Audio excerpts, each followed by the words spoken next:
Hi everyone, my name is Luyando Allen. I'm gonna be showing you my image of aging.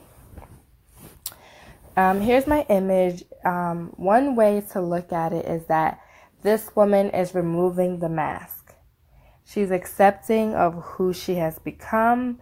She's accepting of the fact that she is aging, and she's maybe reflecting on her life and how she got to this point, her accomplishments and different things like that. A twist on that would be that she's actually putting the mask on, because in our society we see a lot of creams and pills and all different kind of treatments that all say anti-aging, especially for women. You'll see a lot of this, like it's a negative thing to be aging. She may be putting on the mask. Actually, this picture came from a website that was titled, "Can we delay aging by killing off old cells with powerful drug combos?" So that's it.